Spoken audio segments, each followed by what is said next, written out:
Hello and welcome to Profiles in Risk. This is your host, Tony Cañas, and a little bit off today. This is the last episode I'm recording in my longtime apartment in Atlanta, and we're already packed. So, I don't even have my usual stuff. I feel really, really weird about this.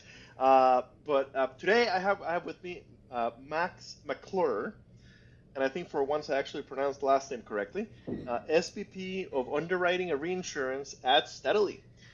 Max, thank you for making time to come chat with me today. How's it going? Yeah, thank you for having me, Tony. Excited to be on the podcast. I'll tell you where I'm at. I'm in the Steadily conference room because we are now double, triple, quadrupled up in offices. We're going so fast that we're just kind of stacked on top of each other. And so I managed to escape to our conference room, which usually is booked all day, but fortunately Wednesdays we don't have meetings at all, so I was able to steal it. But yeah, happy to be on the podcast. Fantastic, and the Steadily complex, that's in Austin, Texas, if I'm not mistaken, right? It's in Austin, Texas. Yep, I'm in Austin today. You kind of see in the background, it's like a blue sky, 75 degrees. We've got 10 days of spring before things get really hot. That's exactly what I was going to ask. If it's already 120 degrees, all right. Love Austin. Not a fan of Texas, but love Austin. Oh, I might cut myself out from saying not a fan of Texas, but I do love Austin. That's funny. So we always give the guest a chance to give the elevator pitch. What is Steadily? Steadily, we are aspiring and well on our way to being the Progressive/Geico of landlord insurance. So we focus specifically on rental properties, particularly if you've got a mom and pop landlord that has more than one location. We do one location properties all the time, but we also do really well with people, landlords that have more than one location. Okay. So this is interestingly close to my background. I actually used to be the sales manager or the marketing rep for a carrier, very traditional carrier that does one of the things they do is the only commercial lines was landlord insurance. They called it 10 plus, and unfortunately only for landlords that own 10 or more locations. Okay. So I've got a little bit of experience with it, and yeah, it's a tough line, right? It's not the easiest line to do, and it's not the easiest line to write. So the Progressive or the Geico landlord insurance. Okay, so when I think of Progressive and Geico, I think of a couple different things. Number one, Progressive especially is fantastic at underwriting, and number two, they're both very, very, very cost effective. So basically, what you guys are trying to do is do landlord insurance in a very efficient and very cost effective way. Am I catching that correctly? Yeah, I would say initially, yes. I think the cost-effective piece probably is more of a long-term as an early-stage startup like that. That comes with time. But right now, it's really more about the tech-enabled experience for the customer. So when you think about how easy it is to get a quote with a Progressive or Geico, how sophisticated the rating is, that is really what we're working towards. So the speed with which that you can get a quote that's a highly sophisticated pricing component that the customer would never see, obviously. But the time to get quotes at Steadily is measured in seconds versus minutes. So I mean, it's extremely fast. And if you let's talk about that 10 plus example. So at Steadily, it's 1 plus. We'll do anything from 1 to 1,000 locations. So it's all within our appetite. But if you were to come to Steadily and want to quote a 10 location policy, you're talking about taking 5 minutes. If you had 10 locations, it's a 5-minute activity versus traditional carriers that could take you 30 minutes or an hour, or maybe you have to submit it. You can't even do it in their system. They have to do it for you. Exactly. That is precisely the experience I had. I spent a lot of time selling that product to agents, right? Convincing agents to use us for their landlords that had more than 10 locations. And yeah, our other products you could quote on the website. This one you had to send into the underwriter. It was just not the easiest process. How many years ago, if I may ask, was that, Tony? 2015. Okay. About 8 years now. Yeah, pretty recently. So you would not be surprised to hear that things have not advanced that much since you were in this business 8 years ago. Okay. so mom and pop landlords. Okay, so number one, they don't have risk managers, right? They don't. Insurance is something that they're forced to get because of their lenders, or right, it's not something that they think about every day, or even every year. Or am I? You would be They have to surprised. have it. Okay. There's less of there is so if you were to compare our business relative like a homeowner's, less of the landlords are going to have loans, so less of it's going to Okay. have an Okay. escrow component, and you're typically dealing with a more sophisticated, like a more financially savvy insured relative to homeowners. Like these people, this is a business to them; they treat it like a business. Insurance is an expense on their income statement or balance sheet, so they're more it's very different than like a homeowner's book, which is what we compare ourselves to a lot. Okay. So prior to Steadily, when one of those sophisticated landlords with a number of properties needed insurance, what would they do? They'd go to a local agency and kind of have them work up a bunch of quotes from a bunch of commercial carriers. That's right. So you'll typically, I mean, it's a super fragmented market. It's very similar to small commercial. You like all the big box carriers have a landlord product. It's just not a good one. Like it's so basically you'll go to whatever insurance agent on the corner. Any of the major brands you can think of. Say I have a rental property and to get insured. Some will just say no. Some will only write it if they have the homeowners and auto. If they have a product, it's probably going to be really slow and clunky. It's probably not going to meet their needs, but maybe it's inadequate after a really slow, time-consuming experience. Okay. So with Steadily, literally direct on your own, quoted. Do you sell through agencies and brokerages at all, or is it only a direct? Yeah, we're omni-channel. So if a customer wants to come to us direct, or if they want to come to us through an independent agent, we can do both. So, we're independent agents love us because of how easy the tech is. Like we make their life so much easier as far as like how much time they're having to spend on quoting these policies when you compare us particularly to legacy platforms. Okay. Okay. Um, when it comes to agents, what is the commission like? I'm not going to get into the specifics, but it's on par with what you would get from a big box company for like homeowners or something like that. So that's kind of the baseline as far as commission levels. It's very much on par with what you would get with another carrier for landlord insurance or homeowners. Okay, so quoting experience is better. Commission is on par. What about the coverages? Is the product itself better, or basically it's a better experience around the product, but the product itself is a standard or pretty standard product? Yeah, so at an InsurTech, it's kind of an interesting dynamic where you divide product between like the tech products, like the experience of the person going through your platform, and then the insurance product. So you're asking about the insurance product. The insurance product, exactly. Yeah, so today I would say if we're not the best as far as insurance product goes, we're top 3. Now, we are going through the process now, and it'll probably take us 6 months to implement, but it's already started, where we are rolling out a huge batch of product improvements that will 100% make us the clear leader in this space from an insurance product perspective. So I would say by the end of this year, we'll be the unquestioned leader from an insurance product perspective. Okay, perfect. So are there specific coverages that you tend to sell to? Like are there specific coverages that like differentiate you from most other carriers that do a landlord product? Yeah, I mean, we do have some specific coverages that we're in the process of rolling out that are super interesting. So we do short-term rentals. So we have like a separate kind of batch of coverages, I think bed bug coverage, or maybe some a limited amount of off-premises liability. Like if you've got if you've got an Airbnb and you've got like a canoe that your tenants or customers like take off premises to use like on a lake or something, like there will be a limited coverage for that off premises. So there is some like new kind of cutting edge coverages that we're rolling out. And then typically if you're going to look at like a landlord policy and the suite of endorsements that you can choose from versus homeowners, it's going to be a lot smaller. And so one thing we've done is basically said, okay, everything that's done on the homeowner side that's relevant to a landlord, we're also doing on the landlord side. So there's really we're catching up quite a bit just by doing that. Okay, perfect. And I'm looking at your website, and I pretty much always wait until we're having the conversation before looking at the website so that I can react,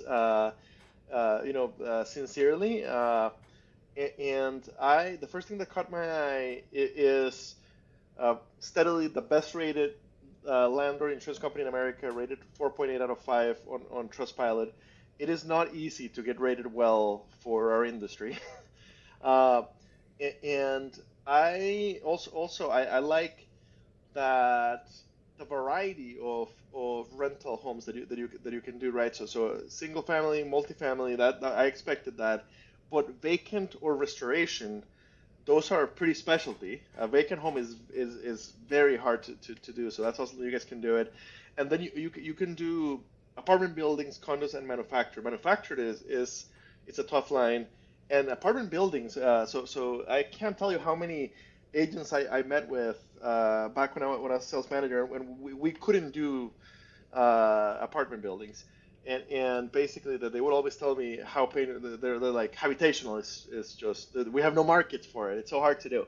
So yeah, it looks like you guys are covering basically anything that people rent short of like castles and houseboats on Airbnb. We do tiny homes. So that's an interesting one that we see those submissions. Also. Okay. Yeah, those are always interesting. Okay, so your appetite is a lot broader than a lot of the competition. Yeah, I mean, just to give you some insight into like not only my background, but a lot of people that have been in the insurance space at Steadily. Like a lot of us have worked for companies that had like a landlord dwelling fire type product, mm-hmm. but it was like one of 10 things we did, so we didn't really understand that niche that well. Like once you focus specifically on that niche, it's pretty interesting like how many tranches within that market there are where like you really need tailored coverages, tailored pricing for these different customers. So it's been pretty fun to explore this market, and it's a growing market, right? Like if you look at the percentage of homes in the U.S. that are being rented out versus like owned by a homeowner, like the macroeconomic trends are shifting in Steadily's favor mm-hmm. over time. Yeah. I agree with that completely. For those watching this on video, you can see my face. So the Bernie bro in me. The long-haired hippie Bernie bro in me worries about becoming a nation of renters instead of owners, and what's causing that. But the investor in me definitely agrees with you that this is a line of business that is only becoming more important and that is only becoming, I can see immense growth for whoever does this well. Yeah, I'm very familiar with the tug that you're talking about. There are like, just all the money that's entering, especially like the kind of the residential real estate market. A lot of these homes that, people that are like first-time home buyers are competing with, large hedge funds for buying their first house. Mm-hmm. And, you got to have a business mindset and personal mindset. But yeah, those dynamics are very interesting and what's going to happen over time with that. And hedge funds and other institutional investors that are not buying to flip, but buying to hold forever, right? And so taking homes out of the market, but then. Yep. And there's also, I don't know if you're familiar. There's like entire so home builders are building entire communities that are build to rent. Like it's not build done, it's build to rent. Yeah. Yeah. It worries me a lot for society, but somebody's got to insure it for sure. Okay. So yeah, the website looks pretty easy. Looking at the coverages, yeah, I'm not noticing anything that like painfully missing. You mentioned the DP3 product. I'm assuming that the insurance chassis on which this is built is not a DP3, right? It's a commercial package type thing. We've actually got more than so. We've got multiple products. So we do have a DP3, like what you would probably be used to. Obviously, it's been customized for a lot of different things, but we do have a commercial form as well that we use. Okay, so it kind of depends on how many properties you have or what kind of coverages you're. Yeah, we have a lot of different solutions for different customers. So yeah, basically that manifests itself in having more than one product. We have multiple. Okay, perfect. You talked about like a whole suite of new coverages coming. Anything that's going to be revolutionary that you can already, well, even if it's not going to be revolutionary, right? In our industry, it's hard to be revolutionary. Anything interesting that you can already talk about? And I completely understand that most of it you probably can't talk about yet. Yeah, I mean, so I would say like if you were a broker or an agent coming to Steadily, the coverages that we're offering, yes, there will be some new coverages that maybe only one or two other companies offer. I don't know that there's anything novel or new from a coverages perspective. What is new and what's really fun for us is the pricing and underwriting selection, kind of what we've built on from like a rating sophistication and eligibility perspective. I can't really share too much because it's kind of our secret sauce, but our ability to segment these customers and get super granular with, say, like what you would traditionally call a rating territory, although we don't call it that, we do something different. But just the tools that we're able to use to manage our exposures across different regions, to really segment pricing to where we're able to put our best foot forward from a pricing perspective is incredible. So less so like if you're using our interface to say I'm going to put all these coverages together for the customer, less impressive from that perspective, but still really good. But as far as our ability to really price these dwellings that maybe a traditional carrier would say, I don't know, they have two rating territories for the entire state. Like that's kind of the people that we're competing against, and the granularity with where we're going is so much better than that. Perfect. So your original comparison of the progressive of landlord insurance makes a lot of sense because they're very, very good at that type of thing, at segmenting. Um, Ownership are clearly you're okay with like LLCs and incorporated ownership. Are you also okay with just like single owner, 5 homes, no LLC? Yeah, we do. We do like name. We do like individuals. We'll do multiple people that own the same house, LLCs, corporations. All that stuff's fine. The only time that it gets sticky is if like the entity that's trying to the named insured entity has operations that are outside of owning rental properties. So like thinking like Okay. Apple Inc. or whoever whatever the company is, like Meta. Like we're not going to write those as our named insureds, but typically those companies that have like a real estate arm, they'll set up a separate entity that's Yeah, for of that course. purpose. So it's usually not a problem. Okay.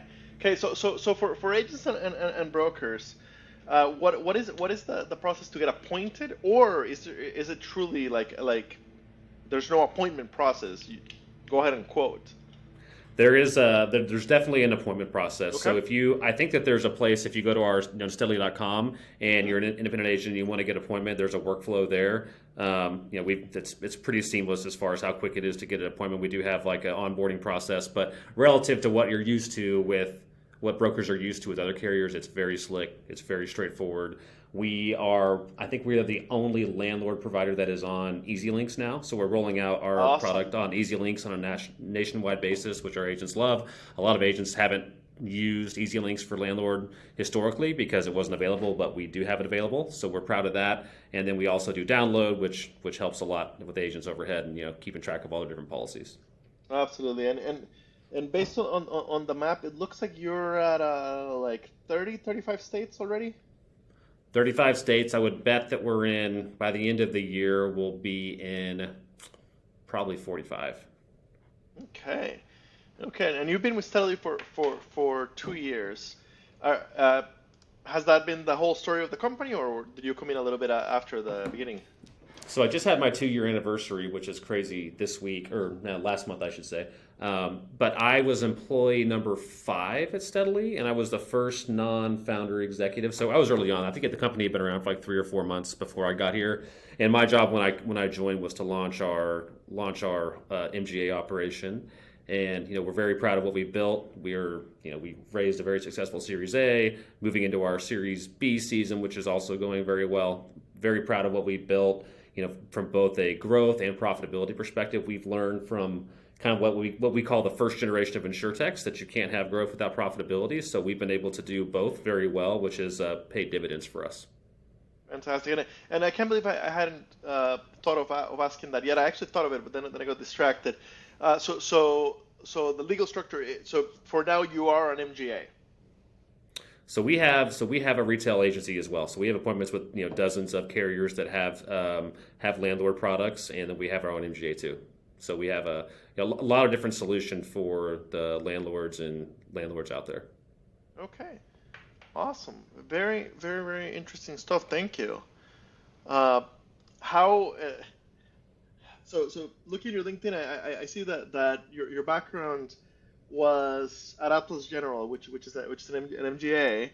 Uh, so how did you end up in the insurtech world? What attracted you in? I've been kind of sitting on the sidelines for a few years looking at the insurtech world, being like, yeah, I think I would really like to do that someday. It'd be a challenge. And, was just waiting for the right opportunity. And to be honest with you, I worked for State Farm for a period of time, worked for, a few specialty wholesalers on the MGA side, like you said. And I'm not too interested in going and working for like a large company again. That wasn't my cup of tea. But the opportunity to jump on with an organization that had a really good leadership team, a good business plan, really early on was attractive. So I had a frustrating day at work, to be honest with you, one day, and I came home and I was like, I'm going to kind of put out some feelers. And the next week I had an offer from Steadily, and I was like, okay, well, I guess we're doing this. So it happened pretty quickly. I love a couple of things about that story. I'm a recruiter. I do nothing but insurance and insurtech, and you wouldn't believe how often our success finding people like you is dependent on if I call you on a day when you had a bad day or if I call you on a day when you had a good day, right? Oh, yeah, for sure. Yeah, that's a huge deal. And the other thing is how quickly that moved, right? In the traditional insurance world, it takes months to do a job search. In insurtech, sometimes things, if you're the right fit, things can just fly. Also, you don't have it listed right next to your name on LinkedIn, which a little bit breaks my heart, but I have to point out that you're a fellow CPCU and fellow ARM. For the listeners, especially those looking at the insurtech world, domain expertise is important. Do get your designations, especially your CPCU. They're definitely helpful both in insurance and in insurtech. Yeah, we have quite a few CPCUs here. Awesome. It definitely does help to give you that knowledge. So I highly recommend that as well. Fantastic, Max. Thank you very much for your time. This has been very, very, very interesting. It's good to hear how things have evolved in the landlord insurance world, which was pretty archaic when I was messing around it in a little bit. Thank you so much for your time. When this goes live, I will tag you on LinkedIn, both you and the company, and hopefully, as you guys continue to grow, I'd love to have you back at some point to talk about whatever new things are coming online. Sounds good. I mean, now that I know that you were in the landlord space, maybe you're going to be on our recruiting list now. We're always looking for talent to join, so you never know. Let's see. I'm guessing you do. Okay, so on the website at the very bottom is a careers website. So any of the listeners want to look at openings, pretty easy to find. And you actually have quite a few openings right now. So yeah, for the listeners, check it out. Steadily.com. Yep. Sounds like a good company to work at. It definitely is. Yeah, we've got a pretty unique culture. So we've got a culture deck on that careers page that is pretty polarizing for folks. Like it really speaks to certain people, and other people it's not a fit. But our culture is something that is very unique to Steadily, and we're very proud of it. And we think that it has led to it has definitely contributed to our success. Polarizing. You're the first person ever that I've run into, either in the podcast or in my day job in recruiting, that has talked about the employee experience or the handbook or the values as polarizing. That's very. I'm gonna have to read up on them, because that's very, very interesting. I do see that you offer paid parental leave, and yeah, it looks like. It looks like a good place to work at least from the like quick look that I'm taking at the website. Yeah, I mean, take a look at our culture deck. If I need to come back and we'll chat about that, it is very interesting, and it is a differentiator for us for sure. Whether it's attracting talent or delivering results, it has definitely been key to our success. Fantastic. Again, thank you very much for your time today. All right, thanks, Tony.